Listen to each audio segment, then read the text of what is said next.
11월 1일 말씀 묵상을 시작하겠습니다. 오늘 말씀은 신명기 26장 12절부터 19절까지 말씀입니다. 앞단락의 말씀은 하나님 사랑과 관련이 있었습니다.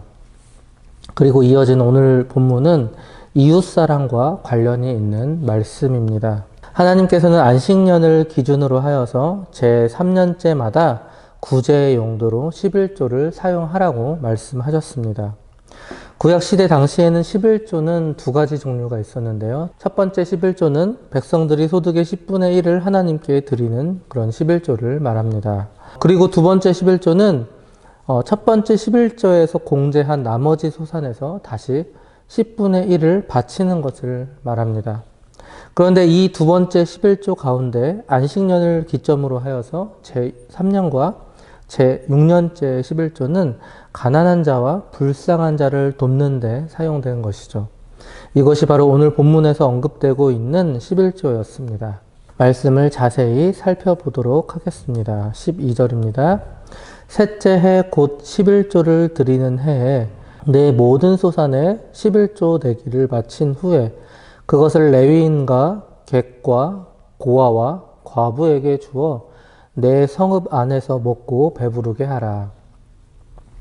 셋째 해 곧 11조를 드리는 해에 안식년을 기준으로 하여서 매 3년마다 그 해 소산의 10분의 1을 특별히 구별하라는 것입니다. 레위인과 객과 고아와 과부에게 주어 이것은 성읍 창고에 저축하여 두었다가 성 안에 거주하는 레위인과 객과 고아와 과부들의 몫으로 돌리라는 것입니다. 즉 한마디로 구제용 11조였습니다. 예나 지금이나 가난한 자는 항상 존재합니다. 그런데 하나님께서는 이러한 소외계층에 대한 관심이 매우 많으셨습니다. 그래서 제도적으로 의무화시키신 것이죠. 내 성읍 안에서 먹고 배부르게 하라. 이게 무슨 말일까요? 만약에 소외된 계층들이 배부르지 못한다면 이것은 누구 책임일까요? 바로 이스라엘 백성들 모두의 책임이라는 것입니다.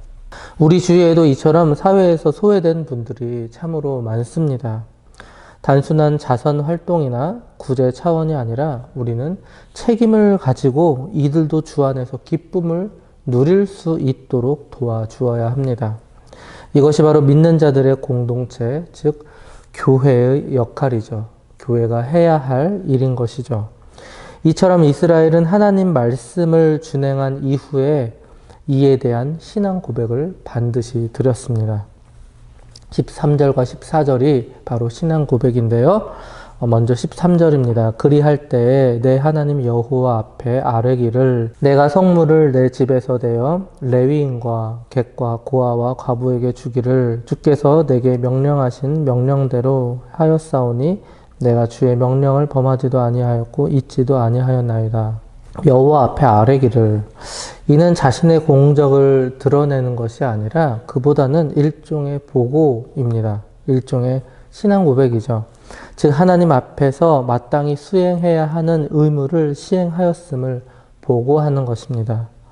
14절입니다. 내가 애곡하는 날에 이 성물을 먹지 아니하였고 부정한 몸으로 이를 떼어두지 아니하였고 죽은 자를 위하여 이를 쓰지 아니하였고 내 하나님 여호와의 말씀을 청종하여 주께서 내게 명령하신 대로 다 행하였사오니 내가 애곡하는 날에 이 성물을 먹지 아니하였고 11조를 결코 사적인 일에 쓰지 않았다라는 뜻입니다. 여기서 애곡하는 날이란 바로 장례식을 뜻하는데요.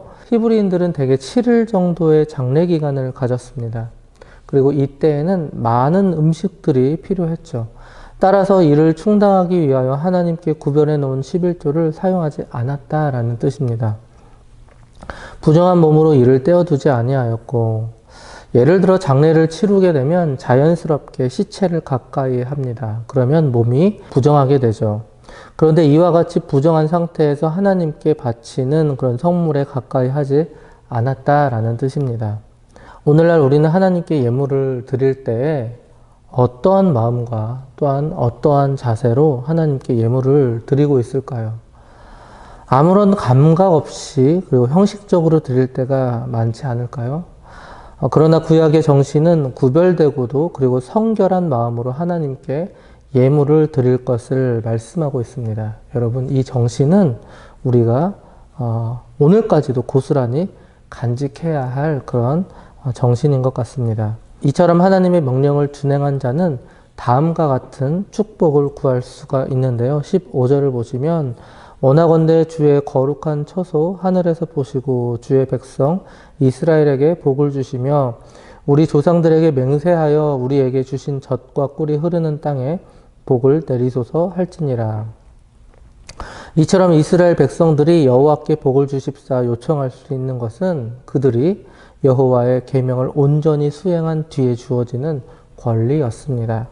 하나님께서는 우리에게 율법을 주셨죠. 그러나 그 율법은 온전히 하나님 자신의 유익을 위한 것이 아니라 오히려 우리에게 복을 주시기 위한 것이었습니다. 하나님의 계명을 준수한 자에게는 이처럼 축복이 함께한다는 것이죠. 그런데 오늘날 우리는 하나님께 간구할 때 하나님의 명령을 준행하지도 않으면서 복을 달라고 기도할 때가 참으로 많은 것 같습니다. 부끄럽지만 지금 말씀을 전하고 있는 제가 그런 것 같아요. 제가 그럴 때가 참으로 많습니다. 이럴 때 하나님은 참으로 난감하실 것 같습니다. 순종하지도 않으면서 축복을 받기를 원하는 그 모습은 너무나도 부끄러운 모습이죠. 여러분, 이제는 우리 모두가 달라져야 할 것 같습니다. 하나님의 말씀을 준행하고 그 계명에 순종했음을 고백하고 당당하게 하나님께 축복을 구하는 우리 모두가 되셨으면 합니다. 모세는 모압 평지에서 이와 같이 백성들에게 축복의 말씀을 전하였습니다. 그리고 두 번째 설교를 다음과 같은 말씀으로 결론을 맺고 있습니다. 즉 앞으로 가나안 땅에 들어가서 살게 될 이스라엘 백성들이 명심해야 할 것들, 마치 그들에게 있어서의 삶의 좌우명이라고 할 수 있는 말씀은 무엇일까요? 바로 첫 번째, 하나님의 모든 계명을 지켜 행하라는 것입니다. 16절입니다. 오늘 내 하나님 여호와께서 이 규례와 법도를 행하라고 내게 명령하시나니 그런즉 너는 마음을 다하고 뜻을 다하여 지켜 행하라. 너는 마음을 다하고 뜻을 다하라. 우리가 하나님의 말씀을 지켜 행할 때 어떤 자세를 가져야 하는지를 말씀합니다. 사랑하는 성도 여러분, 우리는 하나님의 말씀을 삶의 일부분으로 여기며 살아가고 있나요? 아니면 내 삶의 전부로 여기며 살아가고 있습니까? 나의 생명을 다하기까지 애쓰며 계명을 지켜 행하고 있으신가요? 하나님을 섬기는 것은 삶의 일부분의 문제가 아닙니다. 모든 삶의 문제가 되어야 할 것입니다. 17절과 18절입니다. 내가 오늘 여호와를 내 하나님으로 인정하고 또 그 도를 행하고 그의 규례와 명령과 법도를 지키며 그의 소리를 들으라. 여호와께서도 내게 말씀하신 대로 오늘 너를 그의 보배로운 백성이 되게 하시고 그의 모든 명령을 지키라 확언하셨느니라. 저에게는 3명의 자녀가 있습니다. 그리고 이 아이들에게 하루에도 몇 번씩, 아니 수십 번씩 이거 해라, 저거 해라 아주 귀에 못이 박히게 얘기할 때가 많습니다. 그런데 옆집 아이에게는 저는 그런 말을 하지 않습니다. 밥 먹어라, 옷 입어라, 양말 신어라 전혀 하지 않죠. 왜냐하면 옆집 아이와 저는 관계가 없기 때문입니다. 그저 저희 아이들에게만 이야기를 합니다. 사랑하는 성도 여러분, 하나님의 명령이 잔소리로만 느껴지십니까? 지키기 싫고 부담스러운 명령으로만 느끼십니까? 아닙니다. 하나님의 말씀은 하나하나가 사랑의 표현입니다. 내가 너와 관계가 있다라는 그런 표현이죠. 오늘 너를 그의 보배로운 백성이 되게 하시고 바로 그분의 백성이 되게 하시려고 말씀하시는 것입니다. 그리고 그분의 자녀로 삼으셨기에 그런 말씀을 하시는 것입니다. 백성이니까 그리고 자녀이니까 말씀하시는 것입니다. 사랑이 없으면, 관계가 없으면 전혀 그런 말씀을 하지 않으십니다.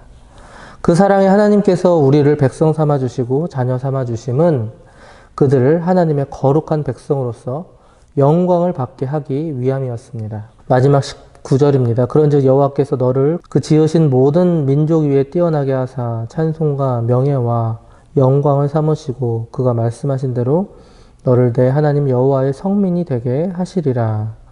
본래 찬송, 명예, 영광 등의 이런 어휘는 하나님께만 합당한 수식어입니다. 그러나 만일 이스라엘이 하나님께 순종하기만 하면 그분께서 이스라엘을 높이 드시고 다른 어떤 나라보다 위대하게 하시며 찬송과 영광과 명예를 취하도록 허락하실 것입니다.